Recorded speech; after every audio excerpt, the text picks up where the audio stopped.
Shivaya Gurave Namaha, Shri Matre Nama, Namo Mahadbhyo, Gurubhyo, Rishibhyo. I welcome you all into the next video of Vishnu Sahasranama. So I got immense response to the previous video on Vishnu Sahasranama, and it gave me immense joy that many of you could follow it, understand it, and have sent me some questions and seeking for answers.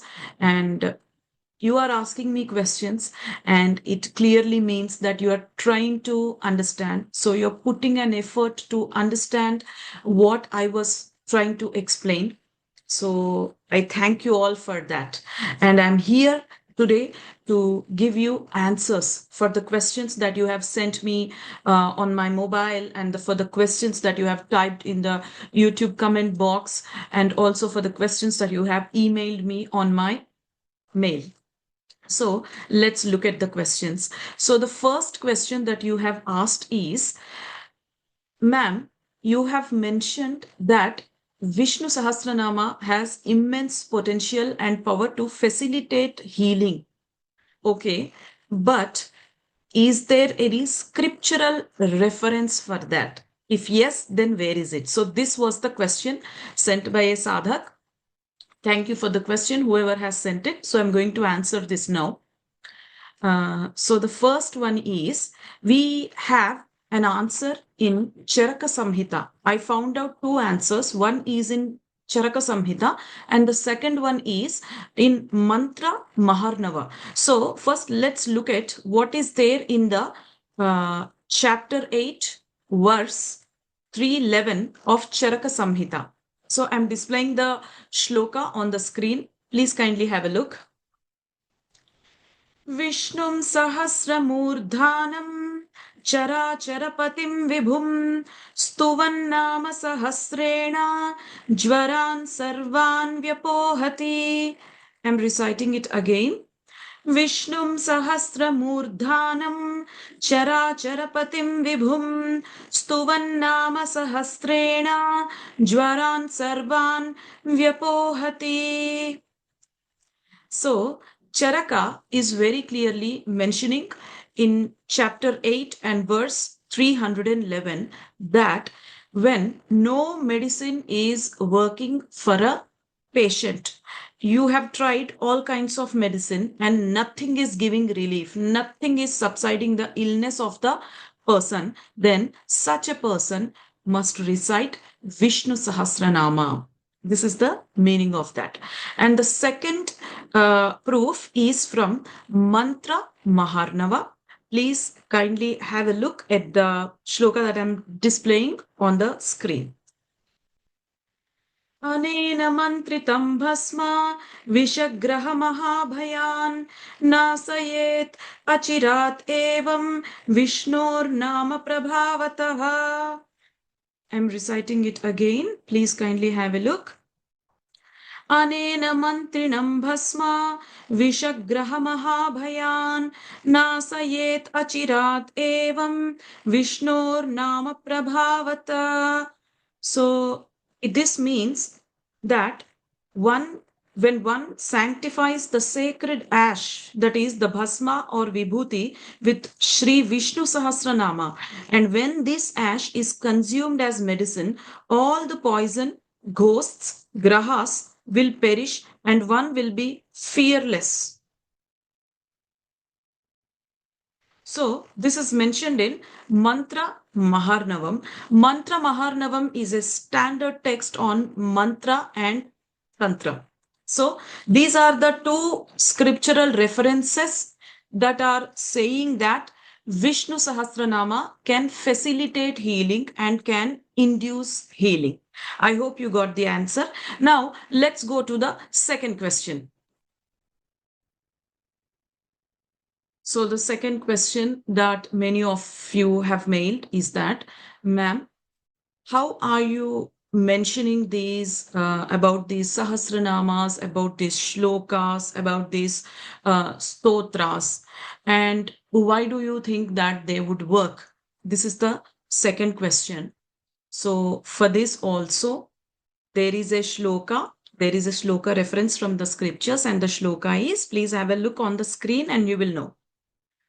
दैवादीनं जगत्सर्वं मन्त्राधीनं तु दैवतं दैवादीनं जगत्सर्वं मन्त्राधीनं तु दैवतं. So that's the shloka. So I think it's the meaning is very evident.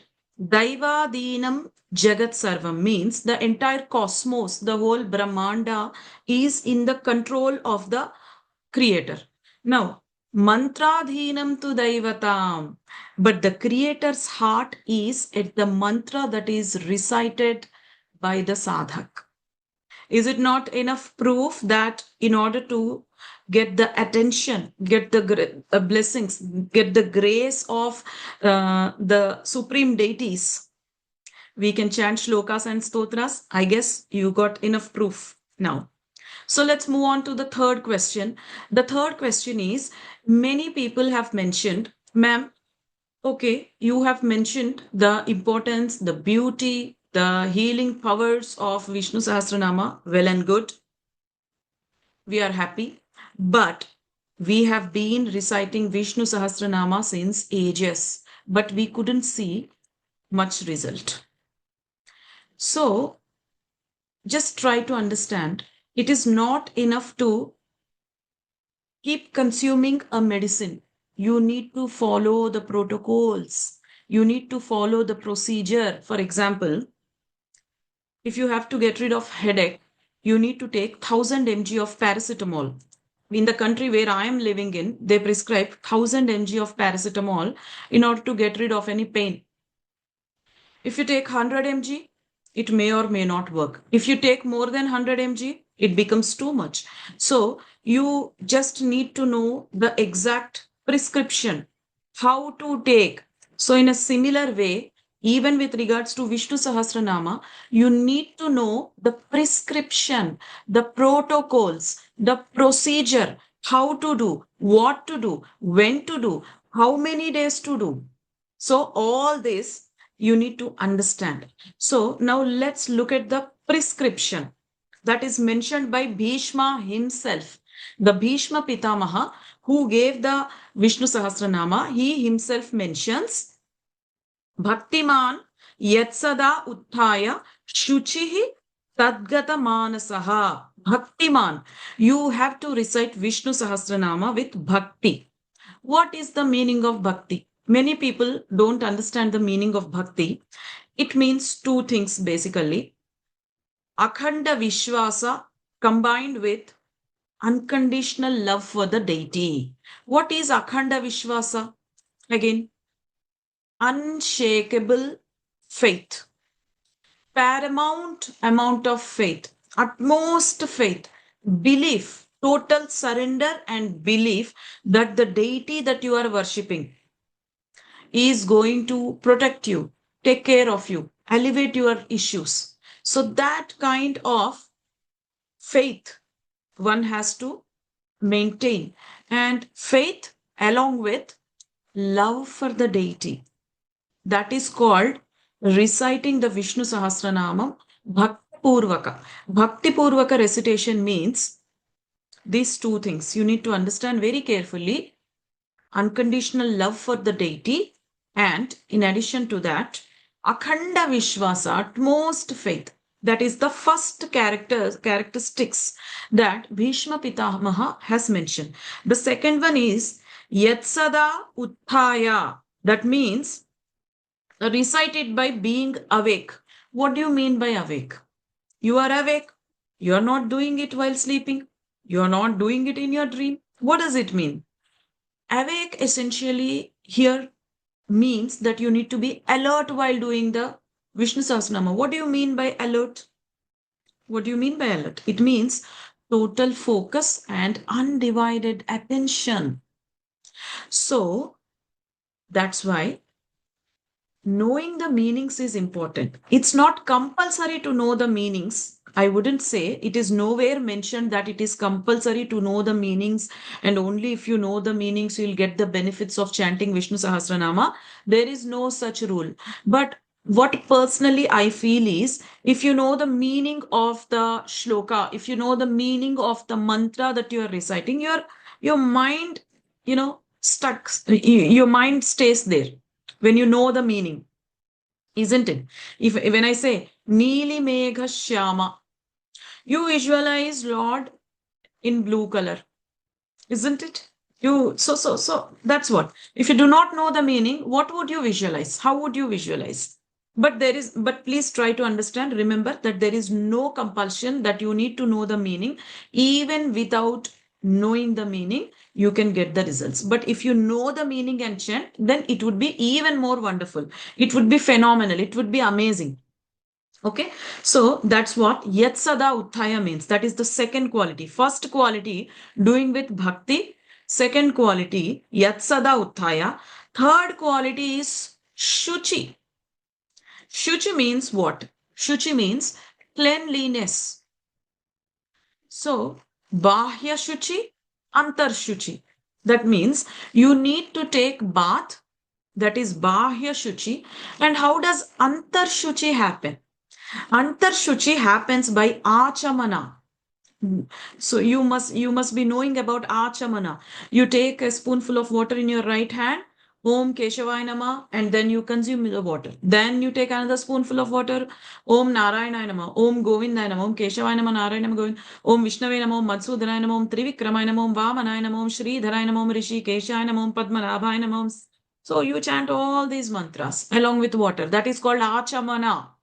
I will also teach the correct process of Achamana in my next video. But just for now, understand that Achamana gives you internal, your aura purification. So, Shuchi means cleanliness. One is body purification and the other one is aura purification. Body purification happens through bath or shower, and aura purification happens through your Achamana. If you want to know Achamana, you can comment in the comment section, or anyways I'll be making the video on Achamana anyways, because I need to make anyways. So that is about Shuchi.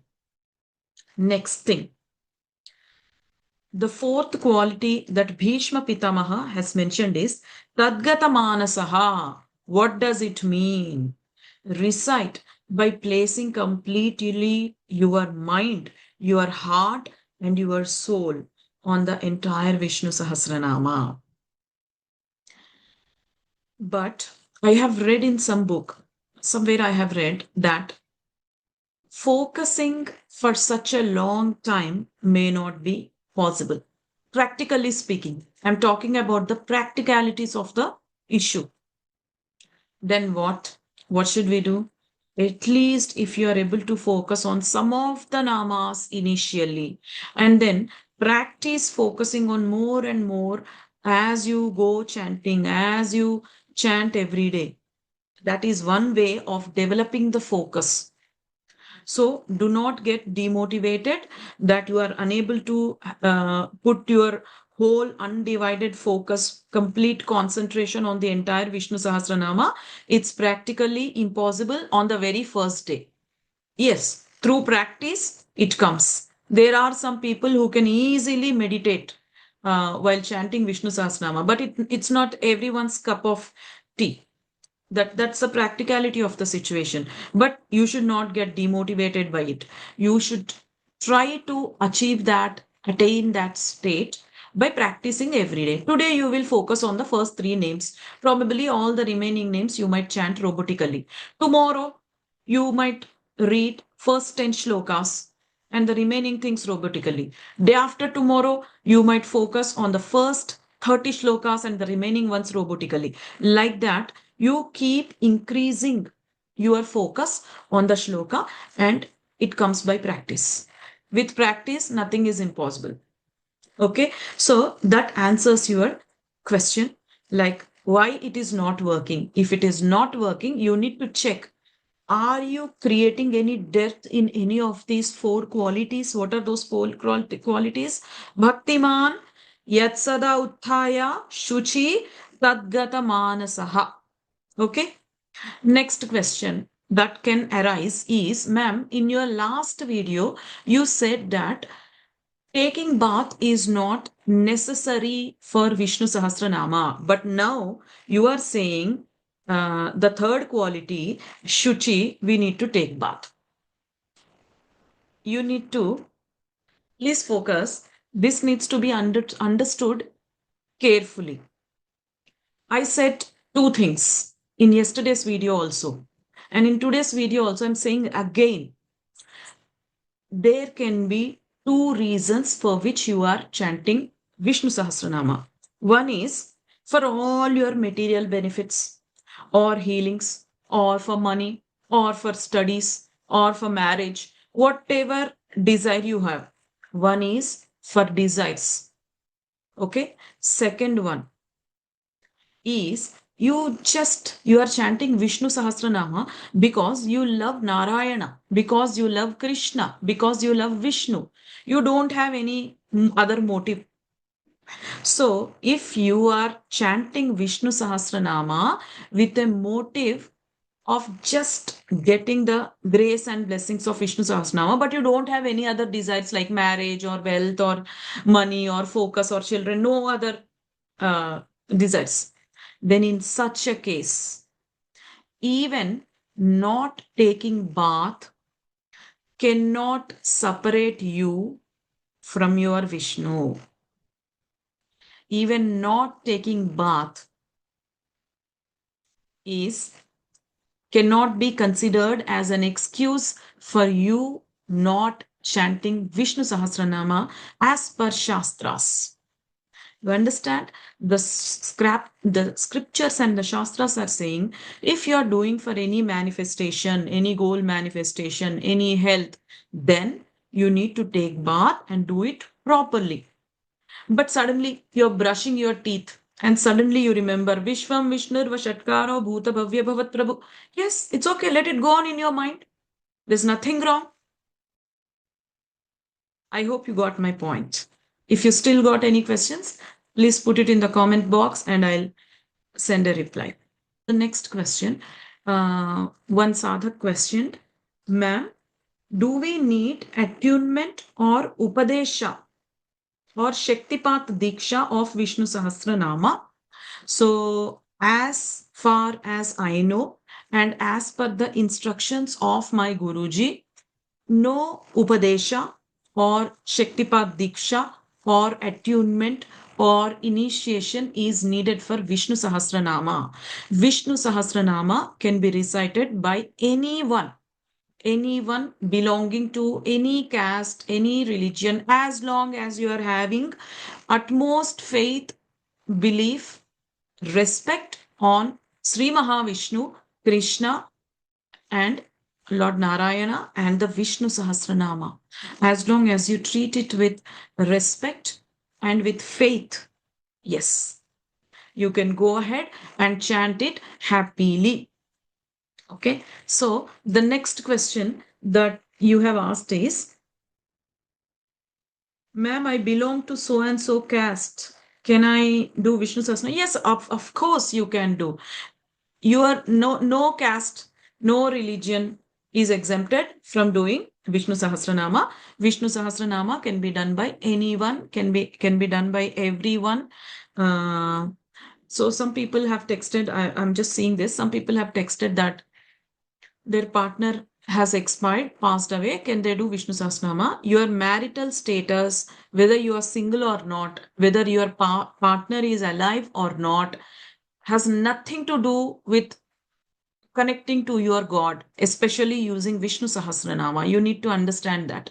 There are absolutely no rules. The only rule is that you must have respect for the Vishnu Sahasranama. You must have faith and love for the God. And you must be able to do it with belief. That's all. There are no other major hard and fast rules apart from this. Now, some more questions I'm going to read out. Some people have texted, is it okay to listen to Vishnu Sahasranama?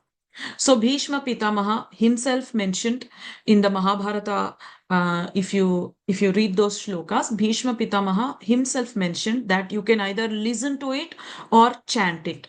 Both are powerful, but if you ask me, personally, I would suggest first start listening to it and then try to chant it, learn it, practice it, and chant by yourself. It will have immense benefits. You will see amazing results when you do that way. And another question many people have asked is, ma'am, you have mentioned Vishnu Sahasranama. You have been talking about Vishnu Sahasranama and Bhagavad Gita. So, apart from Mahabharata, do we have any reference anywhere in the scriptures talking about Vishnu Sahasranama and Bhagavad Gita and all? Yes, thank you for asking this question, because of you, I started digging into the Puranas, into the scriptures, and I got the answer for that. So the answer is we have mentioned in Kurma Puranam. Please have a look on the screen. You will see the shloka. भारतं सर्वशास्त्रेषु भारते गीतिकावरा विष्णो सहस्रनामपि ज्ञेयं पत्यं च तद्वयम्. I'm reading it once again. भारतं सर्वशास्त्रेषु भारतो गीतिकावरा विष्णो सहस्रनामापि ज्ञेयं पत्यं च तद्वयम्. So this is mentioned in Kurma Purana that out of all Shastras, Mahabharata is the most significant one. And even within Mahabharata, the Vishnu Sahasranama and the Bhagavad Gita, one should know about it and one should recite it frequently. That is the meaning of this Kurma Purana shloka. I think I have answered most. So now let's get into the last question of today's video, which is a sadhak has mentioned. I'm reading out the question first. Ma'am, you have mentioned that Vishnu Sahasranama elevates all kinds of horoscope related doshas. So, what is the reference for your claim or statement? That is the question I saw. So the answer is, it is very, very clearly mentioned in Bruhat Parashara Hora Shastra that one who chants Vishnu Sahasranama regularly gets rid of all kinds of horoscope related doshas, all kinds of nakshatra related doshas. I think we got enough proofs from the scriptures now. I think the only thing that is remaining now is develop focus, develop bhakti, just like Bhishma Pitamaha asked us to do. Develop bhakti, develop focus, do with undivided attention by maintaining cleanliness of mind and body. If you are going for manifestations or healings, then having the cleanliness is important. But if you are doing just for the sake of getting grace and blessings, then even that may not matter. So I hope you got answers for all the questions. Jai Shriman Narayana, Jai Shri Krishna, Shivaya Gurave Nama, Shri Matre Nama. Loka samasta sukhino bhavantu.